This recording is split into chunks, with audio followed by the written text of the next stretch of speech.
Você comentou no início aqui da conversa que você teve, assim, vários dias sem folga. E no final das contas, você trabalha tanto para momentos como esse, né? Exato. Para poder, assim, filha, para onde você quer ir no mundo? Isso. O que você quer conhecer no mundo? Exato. Coisas que você, por exemplo, na nossa infância, não teve oportunidade, né? E agora você tá podendo, com o seu trabalho, proporcionar isso para sua família. Como é que é isso para você?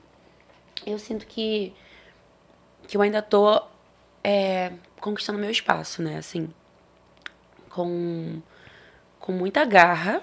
Eu sinto que eu ainda tenho muito ainda o que percorrer, tá? São 15 anos de carreira. Nada foi fácil até aqui. E eu já imaginava que não seria. Mas tudo que eu faço é pela minha família. Tudo. Tudo que eu me proponho a fazer, se eu tô cansada, se eu tô alguma coisa, eu sempre paro e penso, não, isso aqui é pra dar o melhor pra eles, sabe? Então, eu fico muito feliz por isso, por exemplo, pra dar uma infância pra minha filha de muita alegria. Eu tive uma infância mais humilde, mas foi uma infância muito feliz, tá? A minha mãe, ela foi muito sagaz na minha criação, porque mesmo a gente morando na favela, ela não deixava a gente perceber que a gente era pobre, tá? Sério? Ela não deixava. Como é que era isso? Porque, primeiro, minha mãe trabalhava na casa da Vera Fischer, né? Assim, então eu vivia uma dupla. Uma dupla. Como é que eu posso dizer? Uma jornada dupla, eu posso Exato. dizer. Porque. Uma dualidade Uma entre dualidade entre os dois mundos. Tipo, eu morava na comunidade, em Duque de Caxias, em Campos Elíseos. E a minha mãe, e finais de semana, durante a semana eu tava na comunidade, finais de semana eu estava no Leblon. Com a Vera Fischer, com o Miguel Falabella. De repente a Carolina Dickman aparecia. E, sabe, era uma coisa assim, essa era a minha vida. E eu não enxergava que existiam as necessidades. Por exemplo, comidas. Eu como de A a Z, amor. No Big Brother eu não passei nenhum sufoco, porque eu comia moela, eu comia fígado, eu comia tudo e ninguém comia nada. E É não verdade. Você eu amassava. A minha mãe botava um salzinho, eu tava comendo. ia dentro, filha. Sem frescura. A minha mãe, ela fazia banquete, sabe de quê? De pé de galinha. Ela anunciava aqui, ó. Sabe o que é hoje? Tá na mesa pessoal. Pé de galinha. O quê? Vinha eu e meu irmão, a gente vinha se batendo pra quem ia sentar primeiro na mesa, pra quem ia comer. Ela transformava tudo num momento especial, assim. Tudo era um momento especial. Então eu acho que isso foi muito mágico pra mim. Eu não via que a gente não tinha uma carne pra comer e tinha poxa, que saco, ai, pé de galinha, nossa, meu Deus, não tem nada pra comer nessa casa. Eu não existia isso. Tudo era mágico. Até quando só tinha arroz e ovo pra comer, era uma alegria. A minha mãe comia o arroz com ovo comigo, assim. Ela sentava do meu lado e me dava na boca o arroz com ovo. Gente, eu acho isso é muito... Pra mim, isso é muito... Tocante, né? É muito. Porque ela é muito incrível. Sim. E você sendo mãe hoje, você sabe, né, como é esse sentimento de querer dar o melhor pra sua filha. Exato. A minha mãe, ela driblou muito. Exato. Isso, e eu falo pra minha mãe, eu falo, mãe, se eu for um terço do que a senhora foi pra mim e pro meu irmão, eu já tô feliz, já tô realizada, porque realmente, de fato, ser mãe é uma jornada muito, muito, muito difícil. Educar, criar, dizer não, impor limites, é cansativo. Tem dia que a gente não tá com a paciência muito das melhores, né? Mas quando a gente vê que as nossas ações, nossas atitudes, nossas renúncias, que também existem muitas renúncias quando você se torna mãe, mas quando você vê uma criança educada, uma criança amável, respeitosa, inteligente, que você colocou no mundo e os seus ensinamentos estão surgindo efeito, gente, isso é assim, é uma bênção. Principalmente nos dias de hoje. Então eu sou muito feliz. Eu já sonhava em ser mãe. Eu já sabia que eu seria uma boa mãe. Mas tenho muito orgulho da minha jornada como mãe, assim. De verdade. Quando foi que você começou a querer cantar? E como que era isso pra sua mãe, por exemplo? Ela te incentivava? Seu pai morava com vocês, não? Também? Sim, eu tive pai presente, tenho pai presente, graças a Deus, assim. Meu pai, eles ficaram juntos até meus 18 anos, na verdade. E eles sempre me apoiaram em tudo. Tudo. Assim, eu não tive pais rígidos, assim, não. Eles, muito pelo contrário. Meu pai era DJ, ele tinha uma equipe de som, assim, tá? Às vezes ele atacava e tocava nas festas. E aí, meu irmão era músico também, meu irmão tinha uma banda de rock. Seu irmão é mais velho? Meu irmão é mais velho. E eu acompanhava meu irmão nos shows, minha mãe também ia junto. Aqueles point rock que tinha lá em Caxias, lá no Rio. E aí, eu sempre sonhei em ser artista. Eu falava, eu vou ser artista, alguma coisa é você. A própria Vera Fischer também falava, você vai ser artista, essa menina vai ser artista, vai ser modelo, vai ser atriz, vai ser cantora, alguma coisa ela vai ser. Ela falava já. Ela falava. Porque ela ia dar entrevista, eu lembro uma vez a Caras, ela tava dando entrevista pra Caras, uma equipe enorme, assim, fotografando ela e tudo mais. E eu lá no meio, toda exibida, toda metida, ia no colo das pessoas e conversava e cruzava a perna e ficava imitando a Vera, não sei o quê. E no meio do set, eu pegava as roupas dela, calçava os sapatos e saía andando. Sempre foi assim. Entendeu? Nossa, você tinha ali um exemplo vivo, né, de artista. Então, muito perto, muito próximo, assim. Então, e ela, a augezão da Vera, do Clone, Laços de Família, assim. Vocês acompanharam toda essa época? Tudo, a gente acompanhou tudo.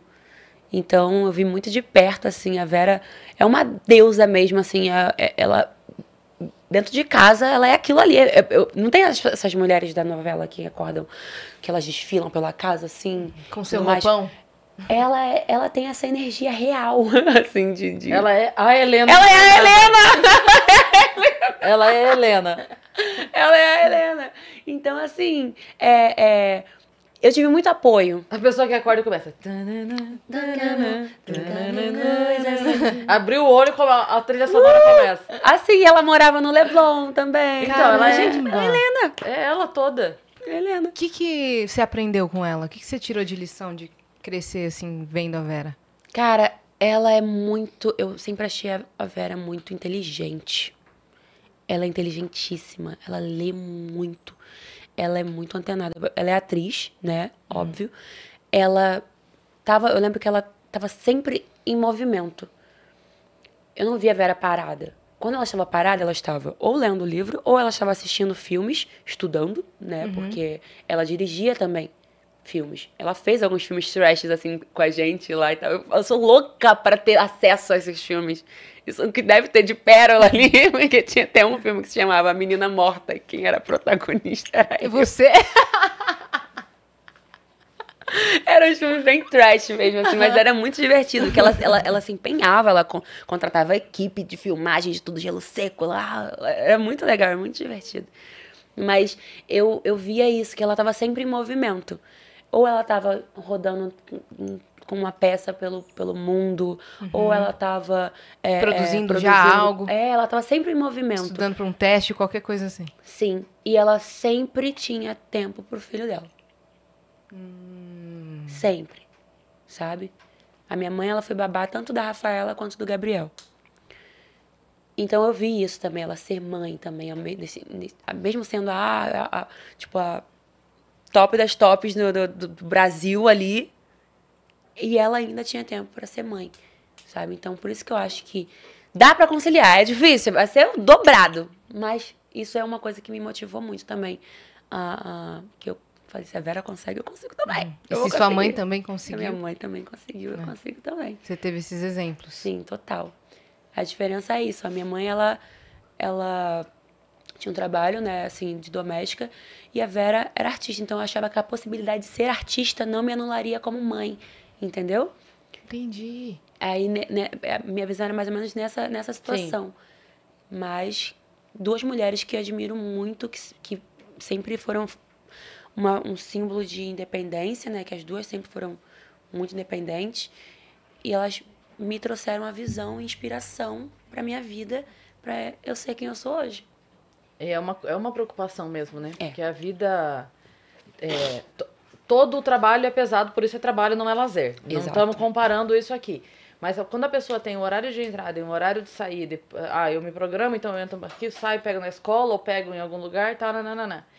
Com viagem, com gravação, com Intenso. um dia, seu dia começa às 4 da manhã, no outro 8, no outro 7, no outro 10, mas o dia que começa às 10 você foi dormir 5, porque chegou numa logística maluca de show, então é muito mais difícil você colocar uma rotina de uma criança no meio dessa mãe. Exato.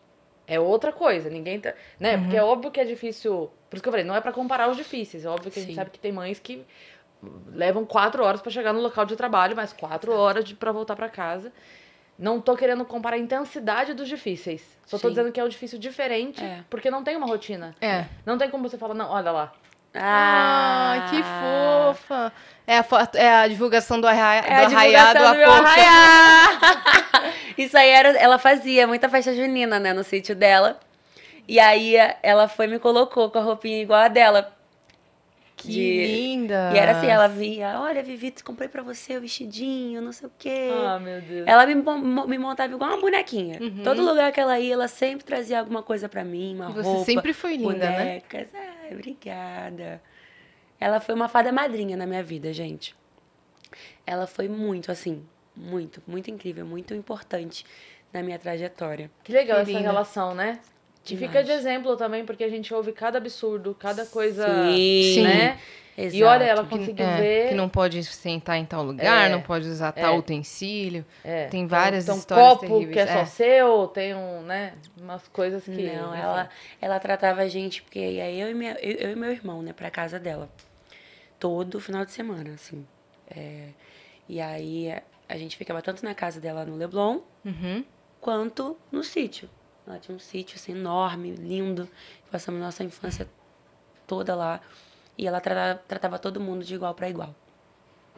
Assim, nas viagens, ela levava a gente para viajar. Primeira vez de avião que eu viajei foi com ela. Nossa, que legal. Sabe? É uma pessoa ímpar, incrível. Uma mulher que ela não é só bonita por fora, ela é bonita por dentro, ela tem um coração lindo. Entendeu? Que legal. Eu não fazia ideia desse fato da Desse sua vida. vínculo. Pois é. E sabe o que é legal também você falando isso? Porque às vezes as pessoas colocam o trabalho pessoal, como era sua mãe trabalhando de babá e tal, como sendo, sei lá, ou é uma situação ruim, ou porque quem contrata isso. E eu sempre, uma vez eu postei que tava comprando marmita. E aí eu lembro que eu recebi uma mensagem falando assim, que absurdo, sabe? Que a pessoa... Eu falei, gente, mas é o trabalho da pessoa. Eu comprando, eu não tô desvalorizando o trabalho da pessoa. Então, Eu tô, na verdade, fortalecendo. fortalecendo. Então, por exemplo, nessa situação, porque muita gente pode dizer que, mas é ruim, ou a pessoa que trata assim o trataçado, pra você ver que o problema não é o trabalho em si, é o tratamento que você tem no trabalho. Não é a função Exato. que se exerce, porque ela não fazia essa diferença, tratava super bem, tinha carinho. Então, assim, então se ela não contratasse a sua mãe, era melhor? Claro que não. Não. Claro que não, ela precisava trabalhar, ela tinha filho pra criar. Sim. Era sim melhor ela estar trabalhando e era sim melhor ela estar trabalhando num ambiente legal. Exato. Então não é a situação, não é o trabalho, não tem nada de problema de contratar alguém. O negócio é como é que você trata esse outro ser humano. Sim. Exato. E deu Né? pra você e pro seu irmão várias experiências, assim, e Pois é. referências de vida. Pois Então é. foi realmente importante. Talvez você tenha entendido muito do que você, como você disse, como mãe, ou de se comportar. Pode ser Sim. que inúmeras vezes, sei lá, em alguma entrevista que você deu, você lembrou do jeito que ela estava sentada. Não, porque quando ela sentava na entrevista, ela sentava assim. Ela me ensinou. Juro, por Deus. Eu lembro que eu sempre ficava muito assim, né? Aham. Com criança e tal. E ela falava, Vivi, você existe um ossinho aqui, assim, embaixo. E você vai sentar em cima desse ossinho. Aí ela é isso. Você vai sentar com a coluna ereta. E aí você vai sentar retinha, com a postura certa. Você não vai ficar com dor na coluna. E eu era criança e ela me ensinou a sentar assim. Assim, tá. Minha coluna não é das melhores, não, mas eu lembro desse ensinamento dela falando que a gente sentava num ossinho. Aí eu, entendi. Cortar também. Maior paciência do mundo. Ela também vinha, ensinava, não é assim, tá, não. Nossa, várias coisas que você aprendeu com ela, assim, que ficam na memória Sim. corporal, né? Sim, sim.